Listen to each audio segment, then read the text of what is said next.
नाशिक, एक शहर जे आपल्या मंदिरांसाठी, द्राक्षांच्या मळ्यांसाठी आणि शांत जीवनशैलीसाठी ओळखलं जातं. पण 17 जुलैच्या त्या रात्री या शहराच्या एका कोपऱ्यात ही शांतता कायमची तुटली. एका मंदिराजवळ एका मुलीची किंचाळी घुमली. काही मिनिटातच लोक धावत आले, पण तोपर्यंत खूप उशीर झालेला होता. आणि कहाणी इथेच संपत नाही, तर काही तासातच त्याच परिसरातल्या त्याच एका जॉगिंग ट्रॅकवर एका झाडाला लटकलेला दुसरा मृतदेह सापडतो. एका रात्री एकाच भागात 2 आयुष्य संपली. एक खून, एक आत्महत्या आणि यामागे दडलेली 2 वर्षाच्या नात्याची कहाणी. वैष्णवी आवरे, वय फक्त 20 वर्ष, एक सर्वसामान्य मुलगी जी स्वतःच्या शिक्षणासाठी घर सोडून नाशिकच्या इंदिरानगर भागात पेइंग गेस्ट म्हणून राहत होती. लाखो तरुण मुलींसारखीच स्वतःच्या पायावर उभं राहणं एवढं स्वप्न घेऊन जगणारी, आपलं शहर, आपलं घर सोडून एका नव्या शहरात संघर्ष करणारी, अशा असंख्य मुली दरवर्षी शिक्षणासाठी, नोकरीसाठी घर सोडतात. नवं शहर, नवे मित्रमैत्रिणी, नवी नाती आणि या शहरात याच काळात वैष्णवीच्या आयुष्यात साहिल आला. साहिल अशोक लवारे, वय 26 वर्ष. पोलिसांच्या माहितीनुसार साहिल आणि वैष्णवी गेली जवळपास 2 वर्ष एकत्र राहत होते, एका लिव्ह इन रिलेशनशिप मध्ये. दोघांनी एकत्र आयुष्य घडवण्याचा प्रयत्न केला होता.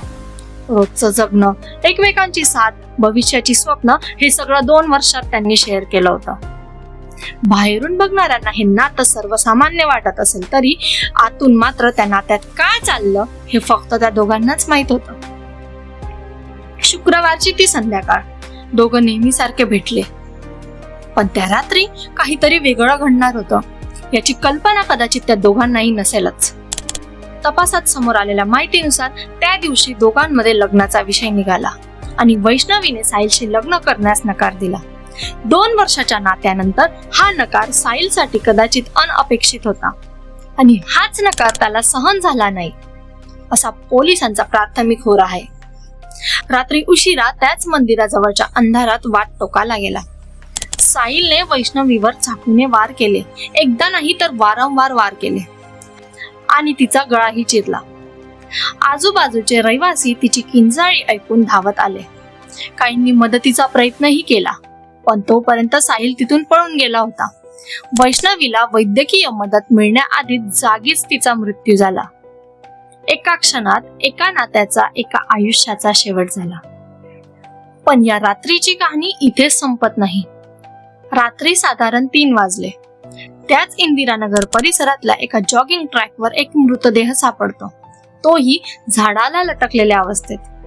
तो साहिलचाच होता. पोलिसांचा प्राथमिक अंदाज, खून केल्यानंतर स्वतःच्या कृत्याची जाणीव झाल्यावर तो त्या जॉगिंग ट्रॅकला गेला आणि स्वतःलाच फास लावून आयुष्य संपवलं. एकाच रात्रीत, एकाच भागात गुन्हेगार आणि पीडित दोघांचाही अंत. पोलिसांनी खुनाचा गुन्हा दाखल केला असून तपास अजूनही सुरू आहे. नेमकं काय बोलणं झालं होतं त्या रात्री? दोघांमध्ये आधी काही वाद झाला होता की कुटुंबियांना या नात्याबद्दल माहिती होती का, असे अनेक प्रश्न आजही अनुत्तरित आहेत. फॉरेन्सिक पुरावे आणि परिसरातल्या सीसीटीव्ही फुटेजच्या आधारे पोलीस संपूर्ण घटनाक्रम स्पष्ट करण्यात आहेत. 2 वर्षाचं नातं, एकत्र घालवलेला वेळ, एकमेकांवर ठेवलेला विश्वास आणि शेवटी एका नकारापायी सगळं संपलं.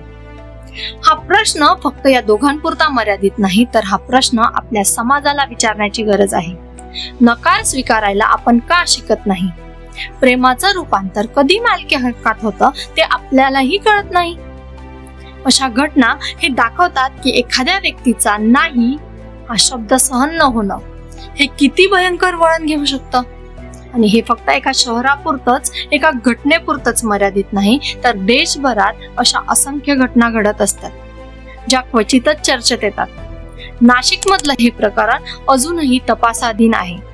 जसजशी नवीन माहिती समोर येईल तसं आपण या चॅनलवर अपडेट देत राहू. तुम्हाला जर या घटनेबद्दल काय वाटतं तर कमेंट मध्ये नक्की सांगा. व्हिडिओ आवडला असेल तर लाईक करा, चॅनल सबस्क्राईब करा आणि शेअर करायला विसरू नका. कारण हिडन वर्ल्डवर अशा अजून अनेक सत्य घटना घेऊन आपण लवकरच येणार आहोत.